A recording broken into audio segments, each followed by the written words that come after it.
محبت وفادار کی داستان ہوتی ہے اور بے وفا کی زندگی کا ایک معمولی سا واقعہ۔ محبت کا سبق بارش سے سیکھو جو پھولوں کے ساتھ ساتھ کانٹوں پر بھی برستی ہے۔ محبت ایک ایسا جذبہ ہے جو کسی عمل سے وابستہ نہیں ہوتا۔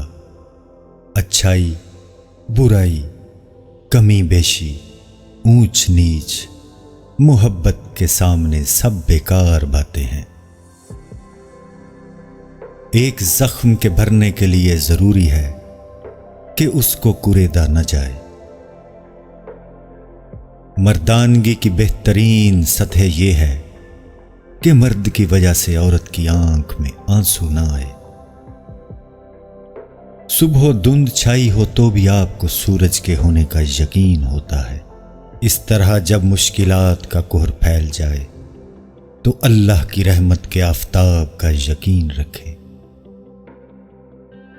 اگر کوئی عورت آپ سے آپ کا مرد چرا لیتی ہے تو سب سے اچھا بدلہ یہی ہے اسے ادھر ہی رہنے دیں، کیونکہ اصلی مرد کبھی چوری نہیں ہوتے۔ شاید ہر مرد کی خواہش یہ ہوتی ہے کہ وہ عورت کو پٹری سے اتارے اور اپنے راستے پر لے کر چلے۔ انسانی دل ایک ہی مصیبت، ایک ہی غم، ایک ہی بوجھ ساری عمر نہیں اٹھا سکتا۔ کرب بھی رنگ بدلتا رہے تو قابل برداشت رہتا ہے۔ آگے جانے والے پیچھے رہے ہوئے لوگوں کو کبھی یاد نہیں کرتے۔ اس دنیا میں سکون سے جینے کی ایک ہی تدبیر ہے کہ ہر انسان کے پاس ایک وسیع قبرستان ہو جہاں وہ لوگوں کی غلطیوں اور خامیوں کو دفنایا کرے۔ انسان غم کی گرفت سے کبھی نہیں نکلتا، خوشی محض تھکان اتارنے کا وقفہ ہے۔ ان منزلوں پر خوش ہو جاؤ جو اللہ نے تمہارے لیے چنی ہیں، پھر وہ تمہیں ان منزلوں تک خود ہی لے جائے گا جن تک تم پہنچنا چاہتے ہو۔ تمہارا یقین اور دعائیں ہی تمہارا مقدر ہوتی ہیں۔ تہجد گزار لڑکی بھی اگر نامحرم کی محبت میں پڑ جائے تو برباد ہو جاتی ہے، کیونکہ نامحرم کی محبت رفتہ رفتہ انسان کو بے باک کر دیتی ہے، اور یہ بے باکی اس کا ایمان لے اڑتی ہے۔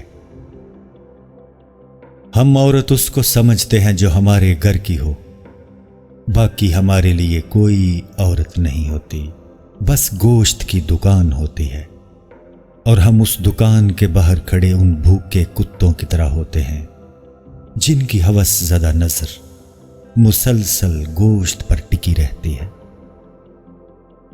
عورت کے ساتھ ایک معاشرتی ناانصافی یہ بھی ہے کہ وہ اپنے لیے کسی مرد کا رشتہ نہیں مانگ سکتی، حالانکہ اسلام اجازت دیتا ہے اپنی پسند بتانے کا۔